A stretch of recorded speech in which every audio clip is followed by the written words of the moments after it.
मैं कोई तार्किक बात करना चाहूँगा। हम लोग नारेबाजी करते हुए शांतिपूर्ण तरीके से धरना देने यहाँ पर ज्ञापन देने आ रहे थे और इन्होंने तानाशाही रवैया अपनाते हुए इन आम जन के साथ और विधायक महोदय के साथ और यहाँ के जितने भी प्रतिनिधि हैं उनके साथ बैरिकेड लगा करके उनको वहां पर रोका। अगर रोका तो आपके पास आदेश लाओ, पहले आदेश लाओ, फिर उसके बाद की बात आगे होगी। अगर आपके पास आदेश है, इसका मतलब यह साबित होता है कि वर्तमान में जो सत्ता सरकार है, उनके जो नुमाइंदे और उनके सहयोग से जो लगे हुए यहाँ शासन प्रशासन है, वो पूरी तरीके से उसमें लिप्त होकर के काम कर रहे हैं। सही बात है कि नहीं है? तभी तो हम आम लोगों को एक ज्ञापन देने आ रहे थे और हमने ये भी कहा कि हमें पता है कलेक्टर ऑफिस जो है वो भी हम आदिवासियों की हॉस्टल है उसमें बनाया है आपने, और हमें यह भी पता है जब आदिवासियों के लिए बना हुआ था तब उसमें रूम भी छोटे हैं, ये भी हमको पता था नहीं था? इसीलिए हमने कहा कि सिर्फ हम 10 लोग ही अंदर जाएंगे, तो भी आपने बैरिकेड लगा करके आम जन को रोक दिया।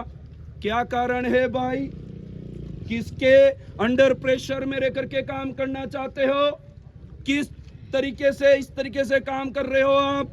इससे यह साबित होता है कि अगर आम जन अगर ज्ञापन और कोई एप्लीकेशन देने आता होगा तो उसकी रिपोर्ट और बड़े बड़े तरीके से गन दिखा करके उस भाई को बोल दिया जाता, चल जमा हो जाएगी तेरी रिपोर्ट, के करके कचरे पात्र में फेंक दिया जाता होगा। सही बात नहीं है? और उस रिपोर्ट का आज तक भी कोई चीज नहीं होती है। होती है कि नहीं होती है? और हम लोग सीधे तरीके से जा रहे थे, ज्ञापन दे रहे थे और हमारा जाना होता चले जाते, पर आप लोगों ने ही और यहाँ के शासन प्रशासन ने हमको रोक करके हमको यहाँ बिठाने की मजबूर किया है। किया है कि नहीं किया है?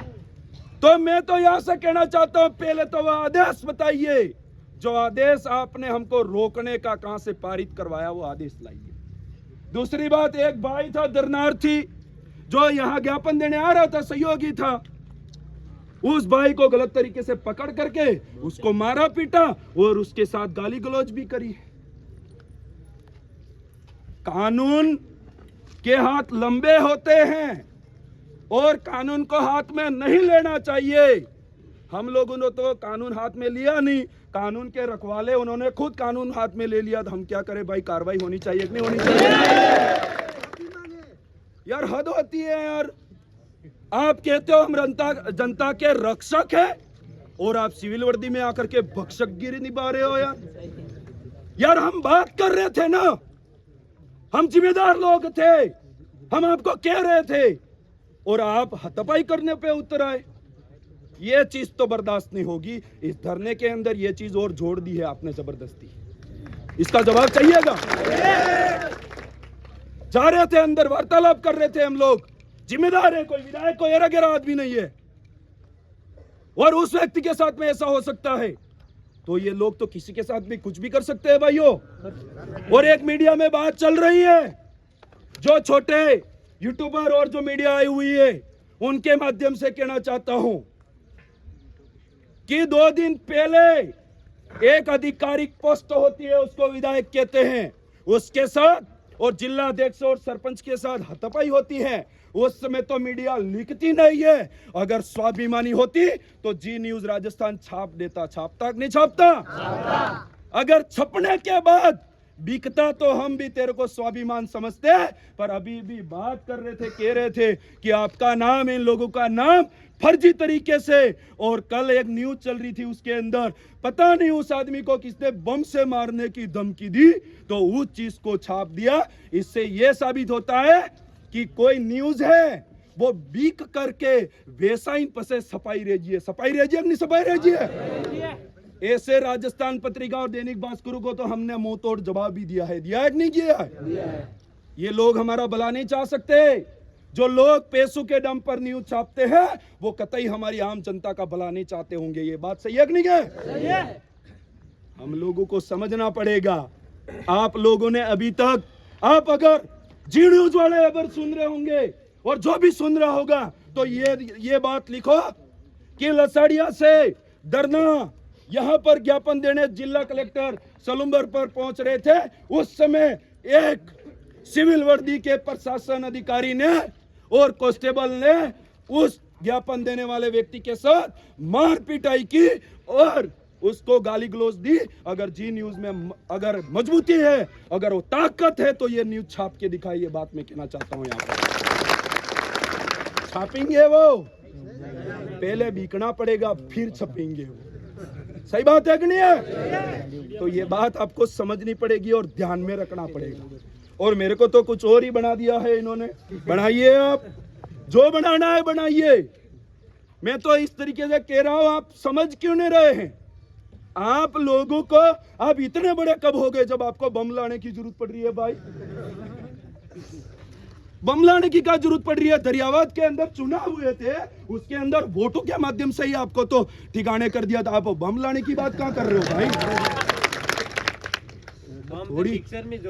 थोड़ी अपनी उस पार्टी की जो प्रोटोकॉल है, पार्टी तो ऐसा नहीं करती होगी, पर उससे जुड़े हुए लोग इतने अंधभक्त हो चुके हैं कि वो जनता के साथ कैसा बर्ताव करना चाहिए वो भूल गए। भूले कि नहीं भूले?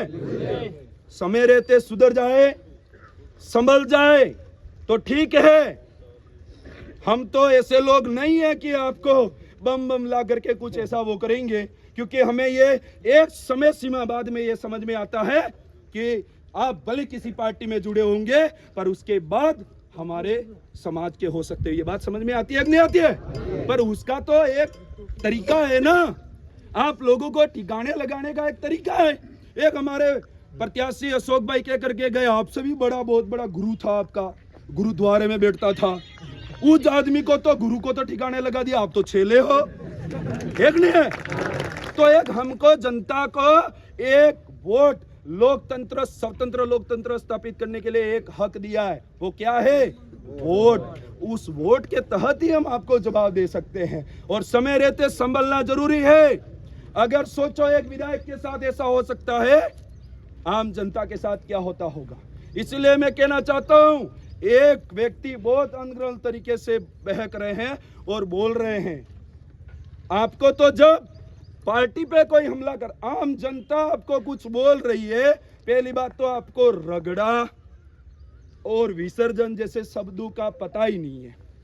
मेरे ये सोचता हूं, आप सर्टिफिकेट कहां से लाए? पहले किस व्यक्ति ने सर्टिफाइड कर दिया कि आप ये हैं? यू सोचना आता है कभी कभी। और चुनावों के अंदर मैं बताता हूं, आज आपको खुला करता हूं जिला मुख्यालय पर, चुनावों के अंदर उस आदमी ने कुलदेवी आज दराल ने बटावी नहीं जो मैं खुद कटा रहा हूं, मैं की तो ठीक बात है भाई, आज तक। और उस समय उस आदमी ने वहां पर बैठे हुए, थानक पर बैठे हुए एक आदमी ने पूछा, कोई बात नहीं आप कटारा हो रावत साहब, तो तम बताड़ो खरा नठारा पाल में 12 फड़ा के वही कणा फड़ा में तुम्हारे बाप दादा रहता। आज तक जवाब नहीं आलू नहीं दिया जवाब, क्योंकि सही में वो व्यक्ति वहां का है ही नहीं।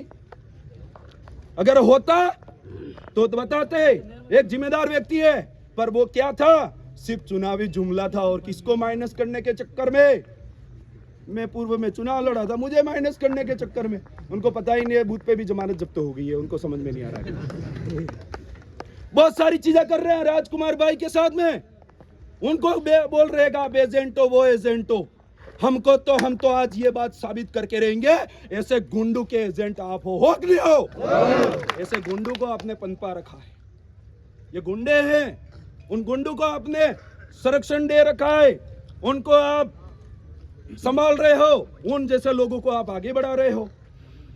तो जो भाई ने बताई वही बात को कंटिन्यू करते हुए मैं सीधे तरीके से कहना चाहूंगा, अगर मीडिया छापती है तो इस न्यूज के छापे।